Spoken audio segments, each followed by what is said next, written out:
Hi guys, good evening to everyone. Now is August 29, 2024.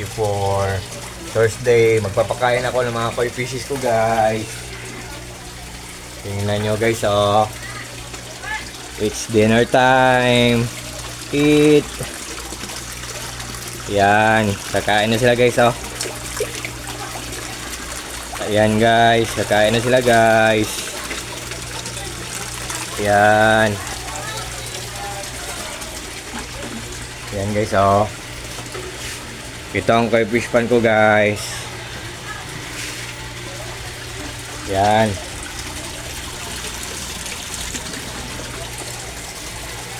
Sad to say guys na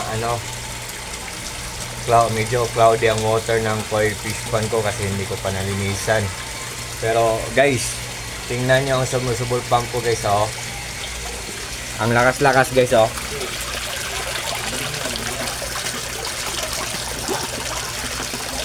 Yan. At saka yung aerator ko guys, yung nagbubuga ng hangin, ang lakas-lakas din, pero ang tipid-tipid kumain ng kuryente. Look at guys oh. Yan guys oh.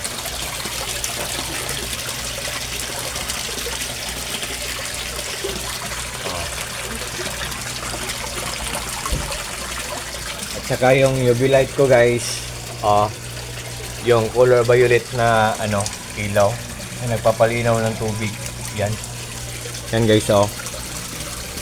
Hindi na masyadong makita guys kasi madumi na ang filtration system ko guys. Pero ang tipid-tipid kumain ng kuryente niyan guys.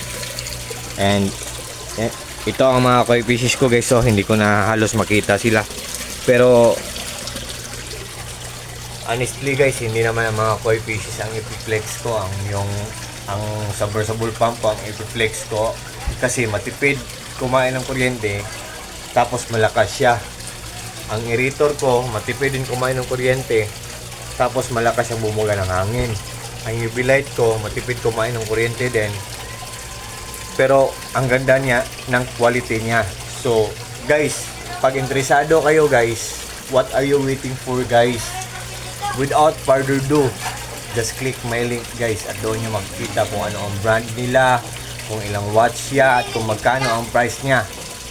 And guys, all I can say guys, very lucrative talaga lahat to. Kapaki-pakinabang talaga to. Kasi pag nag-invest kayo, talagang hindi kayo, for sure, pag nag-invest kayo, for sure hindi kayo maghihinayang kasi walang masasayang kasi good talaga ang quality.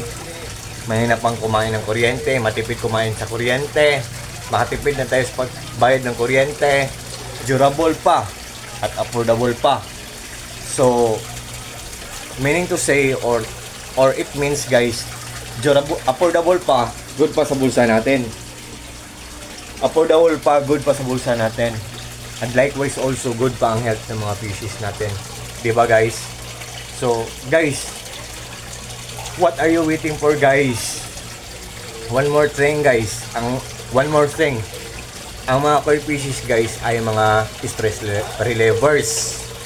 And at the same time guys, fortune din sila or lucky charm din sila, nagbibigay din sila ng swerte sa atin. And ang tukat walang story short guys, just click the link guys. Just trust me guys. Talagang hindi kayo mag-regret guys para pag nag-invest kayo guys. And I think for this time guys, hanggang dito muna lang tayo. At sa lahat ng mga friends ko at mga followers ko at sa lahat ng mga taong palaging nagwa-watch sa mga short videos ko na walang sawang pagsusuporta nila sa akin, maraming salamat yung lahat po. And take care always po kayong lahat. And God bless us all.